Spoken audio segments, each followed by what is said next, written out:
सबसे पहले मुर्गे की आंख का ब्लैक डॉट ये बिल्कुल बारीक और छोटा होना चाहिए। जो आंख का नूर होता है ये बड़ा नहीं होना चाहिए। जितना आंख का नूर छोटा होगा इतना ही मुर्गा क्वालिटी वाइज अच्छा होगा, फाइट करने वाला होगा, लड़ाई करने वाला होगा और अच्छी ब्लड लाइन का होगा। इसके गिर्द लाल डोरे हैं, पीले हैं, काले हैं, ये बातें छोड़ दें। सिर्फ ये देखना है कि आंख का जो नूर है ये बिल्कुल छोटा और बारीक होना चाहिए। ठीक हो गया। दूसरे नंबर पर आपने मुर्गे की गर्दन चेक करनी है।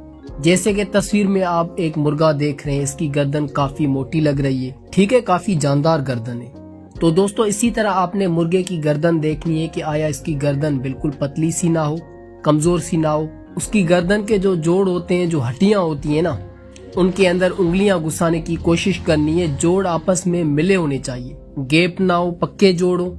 इसी तरह गर्दन मोटी और मजबूत होनी चाहिए ताकि मुर्गा मार बर्दाश्त कर सके। और तीसरे नंबर के ऊपर आपने ये चीज देखनी है कि मुर्गे का मुंह लंबा होना चाहिए। अभी तस्वीर में आप मुर्गा देख रहे हैं, पिक में मुर्गे का मुंह लंबा है। दोस्तों लंबे मुंह वाला मुर्गा लड़ाई में इसका मुंह सूजता नहीं है, मुंह के ऊपर स्वेलिंग नहीं होती, इस वजह से उसकी आंखें बंद नहीं होती। जो गोल चेहरे वाले मुर्गे होते हैं, गोल मुंह वाले मुर्गे, उनकी लड़ाई में आंखें बंद हो जाती हैं, मुंह के ऊपर स्वेलिंग होती है, सूज पड़ती है। लंबे मुंह वाले मुर्गे हमेशा गोल मुंह वाले मुर्गे की निस्बत ज्यादा मार बर्दाश्त करते हैं, ज्यादा विन होते हैं। इसलिए कोशिश करनी है कि मुर्गे का मुंह लंबा होना चाहिए। पिक दिखाने का मकसद सिर्फ ये होता है कि आपको बात की समझ आ सके। ये देखें कितना प्यारा मुंह है, लंबे चेहरे वाला मुर्गा है। आपने कोशिश करनी है कि जो मुर्गा खरीदे उसका मुंह लंबा होना चाहिए। अब हम चलते हैं अपने चौथे पॉइंट की तरफ। जो मुर्गे के पल्ले हैं वो बड़े होने चाहिए। आई मीन उसके जो दोनों पर है, अगर मुर्गा खोले तो वो बड़े होने चाहिए, बिल्कुल छोटे से ना हो। मुर्गे के पल्ले बड़े होंगे तो वो फाइट करेगा, लड़ाई करेगा, तो उसके पल्ले लड़ाई में काम आएंगे। मुर्गा अगले मुर्गे को पल्ले मारता भी है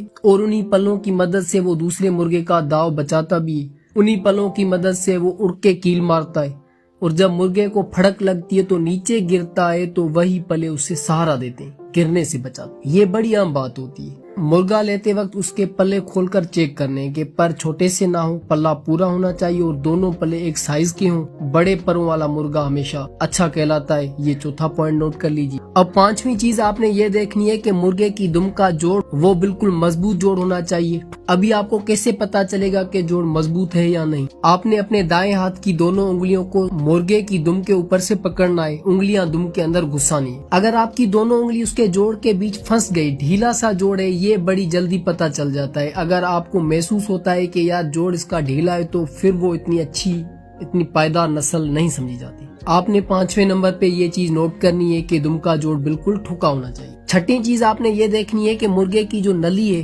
जो टांगे हैं, ये बिल्कुल चौरस होनी चाहिए। चौरस नली वाला मुर्गा ठीक है। चौरस नली लड़ाई में बड़े काम आती है। जब मुर्गे को लगती है तो उसे पता चलता है कि हाँ भाई मुर्गे ने कोई चीज मारी है। कुछ की नली जो है गोल होती है, टांगे बिल्कुल गोल होती हैं, जैसे कि स्टिक गोल छड़ी होती है, वो काम की नहीं है, ताकतवर नहीं है। आपने जो देखना है नली चौरस हो, मुर्गा हमने लेना है तो चौरस नली वाला मुर्गा हो। लड़ाई में जो चौरस नली होती है ये ज्यादा काम आती है, ज्यादा दूसरे मुर्गे के ऊपर प्रेशर डालती है। लास्ट पॉइंट आपने ये चेक करना है कि मुर्गे के जो नीचे वाली पत्तियां हैं ये लटकी हुई ना हो। जैसे कि पिक में एक मुर्गा आप देख रहे हैं, इसकी पत्तियां नीचे लटक रही हैं। ऐसे मुर्गे ज्यादा नस्ली नहीं होते और पत्तियां लड़ाई में पकड़ी जाती हैं, तो ये पत्तियां दरमियानी साइज की हों, नीचे नहीं होनी चाहिए। बाकी मैंने आपको 6 पॉइंट बताए हैं, ये लास्ट पॉइंट था। ये सब पॉइंट देखकर आपने मुर्गा लेना है। इंशाल्लाह आप एक अच्छा मुर्गा खरीदेंगे, एक अच्छा फाइटर ही खरीदेंगे अगर आप इन पॉइंट्स के ऊपर अमल करेंगे। वीडियो देखने का बहुत शुक्रिया। चैनल पर नए तो सब्सक्राइब करें ताकि मजीद इस तरह की वीडियोस आप तक पहुंचती रहे।